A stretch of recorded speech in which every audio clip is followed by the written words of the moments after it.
여러분 안녕하십니까? 오늘은 4.15 총선 등 선거 부정 의혹 진상규명을 줄기차게 촉구해온 캐나다 거주 해외 동포 이경복 국제구국연대 대변인이 권순월TV에 보내온 대통령의 대선관위 경고, 그냥 서너 마디만 하면 된다라는 제목의 기고문부터 전해드리도록 하겠습니다. 이어서 중앙일보 강찬호 논설위원이 전현직 선관위 고위관계자들의 전언을 통해 짚어본 선관위 병폐의 구조적 문제점들을 살펴보겠습니다. 먼저 이경복 국제구국연대 대변인은 이번 기고문을 통해 윤석열 대통령에게 국무회의를 주재하는 자리에서 법대로 하라, 원칙대로 하라, 한 점 의혹 없이 하라는 경고성 주문 같은 말 서너 마디만 하면 된다면서 대통령은 이를 더 이상 실기하지 말아야 한다고 강조했습니다. 그는 또 한동훈 국민의힘 비대위원장이 소위 인쇄날인과 관련해 선관위에 촉구를 한 것은 4.10 총선을 위해 고무적인 일이지만 그게 정말 진심이라면 위원장 한 사람의 원론적 멘트로 그칠 것이 아니라 전당적인 움직임으로 선관위를 압박해야 한다고 촉구했습니다. 참고로 이경복 대변인이 최근 잇따라 권순월TV에 보내온 기고문들은 상당한 반향을 불러일으키면서 사회운동 단체들이 집회 등에서 참고하기 위해서 기고문을 권순월TV에서 좀 보내달라는 그런 요청이 있었다는 점도 여러분들에게 말씀드립니다. 이경복 대변인은 대통령의 대선관위 경고, 그냥 서너 마디만 하면 된다라는 제목의 기고문에서 먼저 이렇게 밝혔습니다. 만일 부정선거를 획책한다면 이 땅에서 살 수 없도록 해야 하지 않겠습니까? 2022년 3월 4일 포항유세에서 당시 윤석열 대선 후보가 한 말이다. 이어서 3월 6일 서울 중구 유세에서는 4.15 부정선거 의혹과 관련하여 정권이 바뀌면 경위를 철저히 조사하겠다고도 했다. 그를 따르던 유권자들이 크게 환호한 것은 물론이다. 이 대변인은 이어서 그냥 해본 소린가라는 소제목을 통해서 다음과 같이 밝히고 있습니다. 옛날 중국의 한 재상이 취임하자마자 남문에 있는 비석을 북문으로 옮기는 자에게 상금 100냥을 주겠다는 황당한 방을 붙이도록 했다. 이를 본 백성들이 모두 별 또라이가 다 있네라며 시큰둥했는데 한 사람이 믿지는 셈 치고 그대로 했더니 정말 100냥을 주었다고 한다. 그 뒤로 백성들이 이 재상이 하는 말이면 무조건 믿고 잘 따라준 덕분에 명재상이 됐다는 이야기다. 물론 지금 기준으로 보면 그런 정당성이 없는 포상 공고는 직권남용으로서 용인될 수 있는 일이 아니다. 그러나 지도자가 영을 세우려면 무엇보다도 신뢰가 있어야 한다는 점에서 한 번쯤 곱씹어 볼 만한 일화이다. 윤 대통령이 취임한 지 머지않아 2년이 다가온다. 대선 당시 국민들에게 약속한 바를 지키지 아니한 또는 지키지 못한 까닭이 무엇인지 이날 이때껏 단 한 번 입번껏을 한 적이 없다. 그때는 선거 때여서 그냥 해본 소리였나. 지도자가 국민들에게 공개적으로 약속을 했으면 지켜야 하고 부득이한 사유가 있어 지킬 수 없다면 사정을 말하고 양해를 구하면 된다. 이도저도 아니고 그냥 뭉개버리는 식이면 향후 그가 아무리 절박한 사정을 토로해도 믿어주지 않고 아무리 엄중한 지시를 내려도 진지하게 받아줄 리가 없다. 불행한 지도자가 되는 첩경이다. 그는 이어서 단순한 직무유기가 아니다, 이런 소제목을 통해서 다음과 같이 밝히고 있습니다. 더구나 부정선거 의혹이란 그것이 설사 의혹에 불과할지라도 엄히 조사해야 할 일이다. 해도 되고 안 해도 되는 그런 아니한 사안이 아니라 반드시 해야 하는 엄중한 사안이다. 민주주의 체제의 안위에 관한 사안이기 때문이다. 따라서 마땅히 해야 할 일을 하지 않는다는 점에서 명백한 직무유기가 아닐 수 없다. 한편 대통령이란 직분은 여러 지도자와 달리 국가의 보위를 책임지는 지도자다. 따라서 체제 안위에 관한, 즉 국가 보위와 직결된 사안임을 잘 알면서 이를 묵과한다면 이른바 국가를 보위할 의지가 없는 경우 또는 형사상 과실을 범하는 경우에 해당된다. 이를테면 익사할지도 모를 위험을 잘 알면서 어린애를 물가에 내버려두는 경우와 마찬가지인 것이다. 그렇잖아도 이번 총선은 체제전쟁이라고 한다. 상대가 사실상 자유민주주의 체제를 전복하려는 이판사판 세력이 아닌가. 이런 상대라면 죽자 사자 하지 못할 짓이 없을 것인즉 설사 총선에 패배할지라도 가만히 있지 않을 것이다. 패배의 원인을 대래 부정선거로 몰고 위에 언급한 대로 국가를 보유할 의지가 없다느니 또는 형사상 과실을 물어 국정을 발목 잡을 것이 뻔해 보인다. 괜한 기우일까? 이경복 대변인은 마지막으로 더 이상 실기하면 안 된다 이런 소제목 아래서 다음과 같이 이어가고 있습니다. 최근 여당의 비대위원장 한동훈은 부정선거의 증거가 확실히 나온 게 없기 때문에 부정선거에 관한 음모론이나 이런 것에 공감하지 않는다고 했다. 그야말로 무슨 말 못할 사정이 있는지 모르나 부정선거 피해의 직접 당사자의 공식적 인식이 여전히 이러하다. 은필친 국민의 힘이라지만 실인적 국민을 봉으로밖에 여기지 않는, 그래서 국민의 짐으로밖에 일컬을 수 없는, 그럼에도 불구하고 어쩔 도리가 없는 참으로 딱한 존재다. 그나마 소위 인쇄날인과 관련하여 세 차례 선관위에 촉구를 했다니 오는 4.10 총선을 위해서는 고무적인 일이다. 그것도 정말 진심이라면 위원장 1인의 원론적 멘트로 그칠 일이 아니라 전당적인 무브먼트로 확산하여 선관위를 압박해야 옳다. 그래야 그 발언의 진정성에 믿음이 가지 않겠는가. 차제 대통령에게 건의하고자 한다. 국무회의를 주재하는 자리에서 그냥 말 서너 마디만 하면 된다. 법대로 하라, 원칙대로 하라, 상식적으로 하라, 그리고 한 점 의혹 없이 해야 한다는 경고성 주문 한마디면 족할 것이다. 검찰과 경찰 그리고 국정원이 알아서 살필 것이기 때문이다. 그간의 직무유기 혐의를 대체로 속죄할 수 있는 절호의 기회라고 본다. 대통령은 더 이상 실기하지 말아야 한다. 시간이 없다. 지금까지 여러분들에게 전해드린 내용은 캐나다에 거주하고 있는 공인회계사 출신인 이경복 국제구국연대 대변인의 대통령의 대선관위 경고, 그냥 서너 마디만 하면 된다, 이런 제목의 기고문이었습니다. 다음으로 살펴볼 내용은 중앙일보 강찬호 논설위원이 최근 쓴 사전투표지 공무원 도장 못 받고 바지사장 위원장 그대로, 이런 제목의 꽤 장문의 칼럼입니다. 강찬호 논설위원은 다음과 같이 칼럼을 시작하고 있습니다. 4.10 총선을 앞두고 중앙선거관리위원회가 사람의 손을 거치는 수개표와 사전투표 용지 1년 번호 바코드화를 도입키로 했다. 부정의혹이 끊이지 않는 사전투표와 개표의 신뢰성을 높여 시비를 원천 봉쇄하려는 조치인 점에서 긍정적이다. 그러나 또 다른 블랙홀인 사전투표 용지의 보안성 강화는 미흡하다는 지적이 나온다.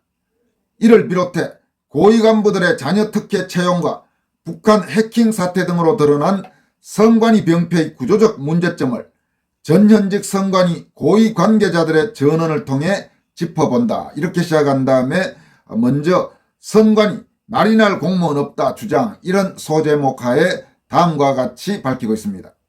총선을 56일 앞둔 현재 최대 쟁점은 사전투표용지 날인 문제다. 선거법은 사전투표관리관이 자신의 도장을 찍어 정당성이 입증된 투표지를 교부하도록 규정했다.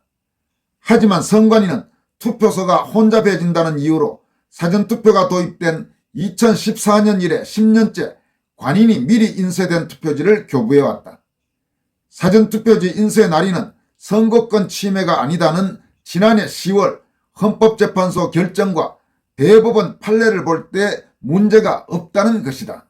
참고로 여러분, 지금 사전투표 제도가 2014년, 그러니까 박근혜 정부 때 도입됐다고 강찬호 논설위원도 말하고 있습니다만, 이 사전투표 도입 이후 바로 실시됐던 2016년 총선에서 당초 예상을 뒤집고 당시 새누리당이 과반 의석을 차지하지 못했습니다. 그러니까 민주당이 예상을 뒤집고 승리했고, 그게 바로 박근혜 탄핵으로 이어지는데 아주 중요한 계기가 됐습니다. 따라서 최근 2014년 사전투표 제도가 도입된 이후에 2016년 이 투표부터도 뭔가 지금 이상한 일이 있었던 것은 아닌가, 이런 의혹도 제기되고 있는 상황입니다. 그리고 여러분이 아시다시피 2016년 이후에 2017년에 이제 문재인이가 대통령 되는 대선이 있었고, 그리고 바로 2020년에 그 말도 많고 탈도 많은 4.15 총선이 있었던 것입니다. 그리고 이 2014년 사전투표제도 도입된 이후 이상하게도 사전투표에서 더불어민주당 쪽이 압승하는 일이 갈수록 더 심각해지고 있는 그런 상황이 지금 이어지고 있습니다. 계속 이어갑니다. 사전투표지 인쇄 날인은 선거권 침해가 아니다는 지난해 10월 헌법재판소 결정과 대법원 판례를 볼 때 문제가 없다는 것이다. 그러나 지난해 10월 국정원 점검 결과 해킹 세력이 선관위 관인 파일을 도용해 사전투표용지를 무단 인쇄, 유포할 가능성이 있다는 게 드러났다. 이에 따라 행정안전부는 법대로 관리관이 현장 날인한 투표용지를 배부케 하라고 선관위에 요구했다. 한동훈 국민의힘 비대위원장도 8일 본투표와 달리 사전투표는 현장 날인을 않겠다고 고집하면 선관위가 의심을 살 수 있다고 말했다. 하지만 선관위는 공무원들 반발이 심해 어렵다는 입장을 반복하고 있다. 행안부 고위 관계자는 총선에 필요한 공무원이 6만 명인데 현장 날인 시 1만 명을 늘리고 예산을 110억 증액하면 된다. 투입될 공무원은 수당을 올리고 휴가도 주기로 했다. 그런데도 선관위는 반대부터 한다. 행안부, 법무부 장관이 공동 담화문을 내 압박을 이어갈 것이라며 한 위원장도 법무부 장관 시절부터 이 문제를 알아 목소리를 낸 것이며 앞으로도 압박을 계속할 것이라고 했다. 여러분, 참고로 지금 행안부의 이상민 장관은 이 사전투표의 문제점을 상당히 심각하게 인식하고 있고 이 문제를 바로잡기 위해서 나름대로 여러 가지 노력을 하고 있는 것으로 그렇게 알려지고 있습니다. 이어갑니다. 선관위 관계자는 반박했다. 현장 날인 시 추가 투입될 공무원은 수만 명에 달한다. 행안부에 미리 그들의 명단을 달라고 요구했으나 주지 않았다. 수당 올려준다고 정당 참관인 수당이 9만 원 인상된 만큼 공무원도 8만 원은 올려줘야 한다고 국회에 요청했는데 겨우 3만 원 올려줬다. 현장 날인은 불가능하다. 전직 선관위 고위 관계자는 사전투표가 워낙 논란이 많다 보니 자신의 도장을 찍었다가 무슨 책임을 지게 될지 몰라 공무원들이 기피하는 게 문제의 핵심이라고 했다. 투개표 관리는 지자체 공무원들이 하는데 법적 의무가 아니어서 행안부가 현장 날인 근무를 요청해도 거부하면 그만이고 선관위도 강제력이 없어 동원할 방법이 없다는 것이다. 그는 인도처럼 선거 업무를 공무원의 의무로 못 받고 거부 시 처벌하도록 지자체법을 개정해야 한다며 사전투표는 투표 이후 상황을 선거에 반영할 수 없는 데다 부정 논란과 불복의 화약고가 됐으므로 폐지해야 한다는 게 선관위 자체 의견이라고 했다. 여러분, 지금 여기에서 전직 선관위 고위 관계자의 말을 빌어서 사전투표를 폐지해야 된다는 게 선관위 자체 의견이다 이렇게 말했다는데 지금 선관위가 하고 있는 행태나 주장은 전혀 다릅니다. 이 전직 선관위 고위 관계자가 어떤 근거로 현재 선관위가 사전투표를 폐지해야 된다는 자체 의견을 갖고 있다고 했는지는 모르겠지만 이 말은 지금 논리적으로 약간 지금 이상합니다. 그렇지만은 여러 애국 시민들, 애국 단체들이 끈질기게 요구하고 있는 대로 사전투표가 지금처럼 이따위 식으로 시행되고 있다면 이런 사전투표는 없애야 됩니다.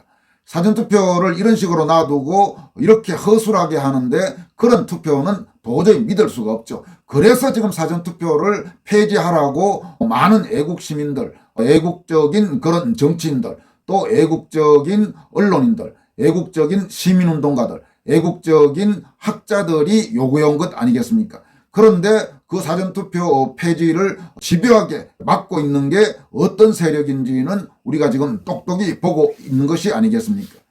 이어갑니다.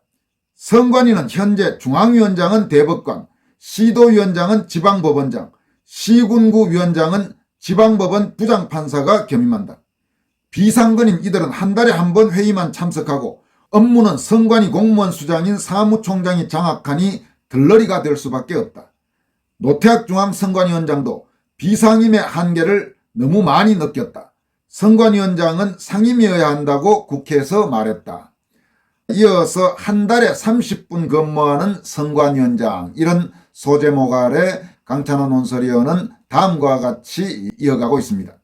시군구 선관위원장을 지낸 전직 부장판사의 고백이다. 한 달에 한 번 하는 회의부터 형식적이었다. 선관위 공무원들은 회의 시각을 오후 5시 반에 잡더라. 현안 보고 30분 만에 회의는 끝난다. 한 달 내내 법원 업무만 한 내가 그 짧은 시간에 무슨 사정을 파악하겠나. 결제만 줄줄 해준다.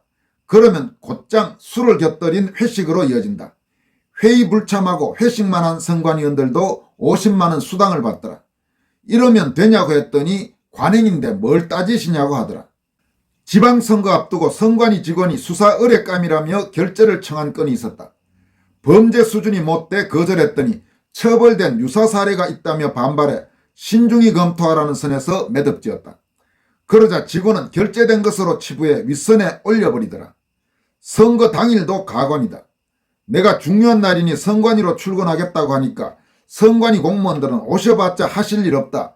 투표 마감 즈음인 오후 5시 반쯤 오시면 된다고 막더라. 2년 전 대선 때 속구리 투표 등 대혼란이 터진 사전투표일에 노정희 당시 중앙선관위원장이 출근하지 않아 욕을 먹었는데 실은 선관위 직원들이 나오실 일 없다고 막아 안 나왔을 뿐일 것이다. 내 경우는 위원장 인사말까지 직원들이 써주더라. 내용이 선관위 자화자찬 일색이라 수정하려 했더니 직원이 사무처 국장님 아시면 큰일 난다고 울먹이더라. 그래서 문화는 그대로 두고 현장에서 내용을 고쳐 말했다. 난 한마디로 바지사장이었다. 사무처가 선관위원장 상임화를 결사반대하는 건 인사, 재정 등 업무는 자신들이 장악하고 문제가 터지면 위원장에 전가하기 딱 좋은 게 비상임위원장 체제라서다. 여러분 지금 들어보시니까 어떻습니까? 한심하기 짝이 없고 분노가 치민다고 밖에 할 수 없습니다. 이게 지금 대한민국 선거관리 실태, 선관위원장과 선관위의 관계입니다. 쉽게 말해서 현직 판사들이 맡고 있는 중앙선관위원장이나 지방의 선관위위원장, 이 선관위원장들은 바지사장이란 겁니다. 그러니까 제대로 내용을 알 필요도 없고 그냥 오후에 회의 시간 잠깐 잡아놓으면 와서 그냥 도장만 찍어주고 선관위 회의 참석 수당 50만 원 받고 그리고 저녁에 술 대접하고 이따위로 지금 선관위가 해오고 있는 겁니다.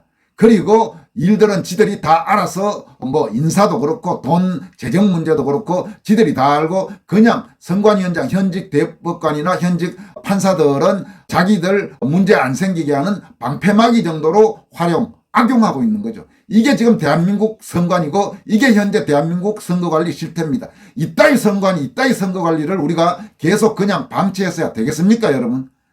왜 권순일TV가 그동안 선관위 문제에 대해서 집중적으로 계속 지금 문제점을 제기하고 이런 식으로는 안 된다고 여러분들에게 호소해 왔는지 이해가 되십니까? 이런 선관위, 이런 선거관리를 우리가 어떻게 양심을 가진 사람이 그대로 용납할 수 있겠습니까?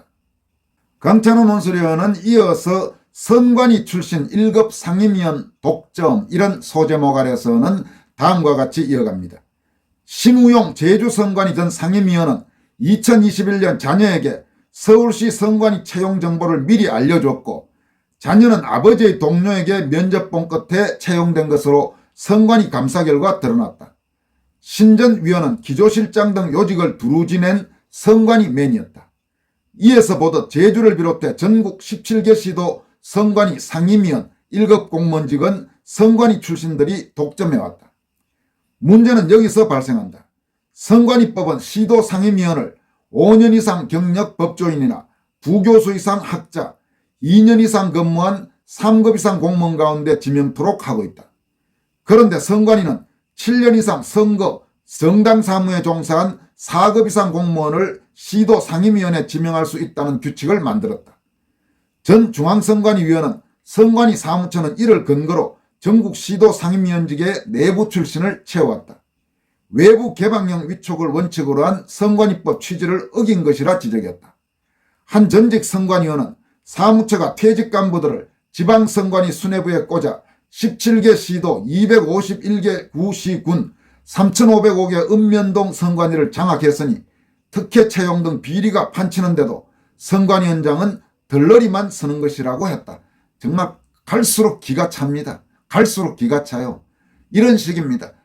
공직선거법이든 뭐든 법이 있지만은 선관위는 지들 마음대로 그 법의 하위 법령인 선관위 자체 규칙으로 사실상 법을 무력화시키고 지들 입맛에 맞게 모든 걸 다 해온 겁니다. 그게 바로 문제가 많은 소위 인쇄날인도 그런 식으로 이루어지고 있고, 시도 상임위원 채용 문제도 그런 식으로 해서 지들끼리 속말로 다 헤쳐먹어 온 겁니다. 이따위 선관위가 지금 대한민국 선관위입니다.